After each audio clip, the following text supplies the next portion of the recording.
안녕하세요, 핸델입니다. 제가 그동안 조선 기계공학 시리즈를 진행하고 있었습니다. 중간중간 쉬어가기 위해서 다른 주제의 영상을 올리기도 했지만요. 이번 영상에서 최종 정리하도록 하겠습니다. 먼저 이 영상을 보시기 전에 보셔야 하는 영상들이 7가지나 됩니다. 첫 번째, 조선 초기 기계공학이라고 되어 있는 영상에서 제가 세종 시기에 기리고차라고 하는 장치에 대해서 언급했죠. 이 영상을 제일 처음 먼저 보시고요. 그 다음에는 제가 핸델물리의 신기전 모형 조립이라고 하는 영상을 올린 적이 있습니다. 그 영상 마무리 부분에서 화차의 발사 각도가 0도부터 45도까지 올라가는 것이 아니라 0도부터 43도까지만 올라간다는 것을 언급했습니다. 그런데 오일러 공식, 여러 가지 미분 기호, 공명, 이것들이 무슨 조선 기계공학 시리즈냐라고 하실 분들이 계실 텐데요. 미분 방정식을 풀기 위한 기초공사 작업이라고 보시면 되세요. 제가 그래서 이 두 영상에서 미분 방정식을 풀어서 공기 저항을 받으면서 날아가는 물체에 대하여 운동을 분석했습니다. 그리고 발사 각도를 43도에 맞춘 문종의 우수한 면모를 영상 끝부분에 각각 언급했었죠. 이 7가지의 영상을 다 보셨다면 이번 영상을 자세하게 시청 부탁드립니다. 뉴턴이나 라이프니츠가 만든 미적분도 없었을 시절인데 조선 초기 세종 시기의 기계공학 수준이 생각보다 우수했다는 것을 그동안 시리즈를 통해서 여러분들께 많이 보여드렸습니다. 미적분도 없던 시기에 어떻게 45도 대신 발사 각도를 조금 낮춰서 43도에 맞출 생각을 다 했는지 정말 신기할 뿐입니다. 조선 초기 기계공학 수준을 봤을 때 의외로 그 시대에 있을 것 다 있었다는 사실을 알 수 있습니다.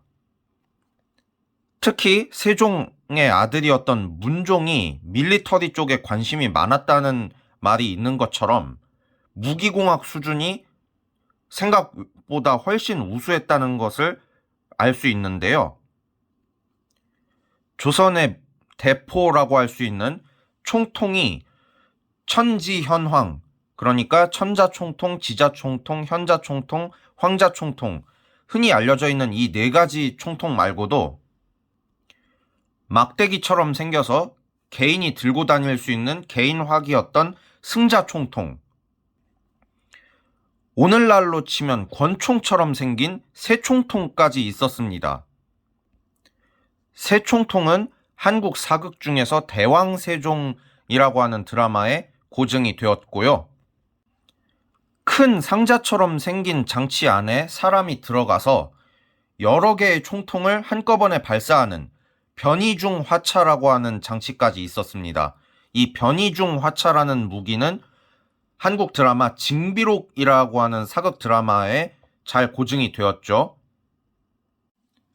조선시대 총통 설계도를 보시면 격목이라고 하는 장치가 있었다는 것을 쉽게 알 수 있습니다. 이 둥근 것이 탄환이라고 했을 때 화약과 탄환 사이에 나무 토막을 끼우는 것인데요. 나무 토막 좀 끼운다고 뭐가 달라지는가? 이론적으로 많이 달라집니다. 만약 격목을 끼워두지 않는다면 화약이 터질 때 탄환 옆으로 이렇게 많이 힘 전달이 새 나가겠죠. 똑같은 화약을 터뜨리니까 동일한 압력을 준다고 단순하게 가정하면 격목이 틀어막고 있어서 단면적이 넓은 쪽과 격목이 틀어막지 않아서 힘을 전달하는 단면적이 작은 경우 둘 중 어느 쪽이 힘이 더 셀까요? 당연히 이쪽이 더 세겠죠. 같은 압력을 주는데도 더 넓은 면적을 통해서 압력을 전달해 주니까 힘이 더 클 것입니다. 다만 방산 비리가 있었는지 기술력의 한계 때문인지 모르겠는데 총통 설계도와 실제 총통 내부가 조금 다르다고 하네요. 그래서 경목에 대해서는 더 많은 연구가 필요할 것 같습니다. 어쨌든 있을 건 다 있었다고 보시면 되세요. 조선은 정치적으로 중앙집권, 경제적으로 작은 정부를 지향했다고 합니다. 제가 원래 조선을 되게 부정적으로 생각했던 사람이었는데요. 경제적으로 작은 정부를 지향했다고 하는 것을 처음 알게 된 순간부터 조선을 되게 다시 봤습니다. 그래서 일부러 이렇게 조선 기계공학 시리즈를 기획했던 것입니다. 역사에 만약은 없다고 하지만 만약 조선이 고려처럼 국제무역을 열심히 하고 성리학 대신 공자 맹자의 오리지널 유교 사상을 받아들였다면 대성했을지도 모르겠습니다. 감히 그렇게 생각을 해봅니다. 지금까지 핸델 물리였습니다. 영상을 시청해주셔서 대단히 감사합니다.